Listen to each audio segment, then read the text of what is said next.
कुछ न करी रे। अरे खत्म हो गईले लो ढेर रंगदार हो, कुछ न करी है लो सेठ सरदार हो। तोरा जनुआ से हमर न कोबरी रे, ओकरा के तो देख ले। अरे हमारा मजनुआ से बचिए के रही है, नया पनी को ललबा मोडरी रे। हमारा मजनुआ से बचिए के रही है, नया पनी को ललबा मोडरी रे।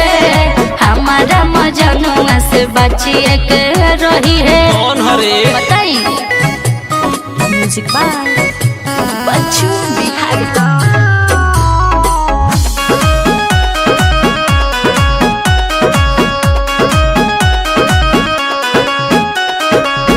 ऐसन ऐसन ढेर हम देखनी, बनत बाहुबली रे। अच्छा चले मजनुआ तो सभे लोग डरे, जमा हो जाला कोल गली रे।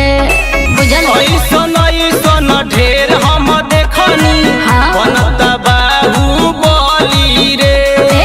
चले मजनुआ तो सभे लोग डरे, जमा हो जाला कोल गली रे। हम जानो तनी होवे तलबरी रे। सुना हमारा मजनुआ से बचिए के रही है, नया पनी को ललबा मोडरी रे। हमारा मजनुआ से बचिए के रही है, नया पनी को ललबा मोडरी रे। हमारा मजनुआ से बचिए के रही है। ठीक बेटे बोला ले। बचिए के रही है,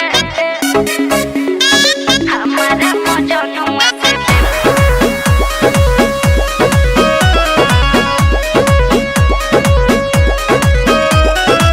आशिक अमित सब जानत बाड़े, अच्छा? कुछु ना हो खेल भोगे से। अनिल विवेक सुनो रखेले मतलब, छाती में गोली सीधे ठोके से। राजा कुंवर सब जानत बाड़े, कुछु ना हो खेल भोगे से। राहुल आदित्य सुनो रखेले मतलब, छाती में गोली सीधे ठोके से। कहती है कि हमरो से झगड़ी रे।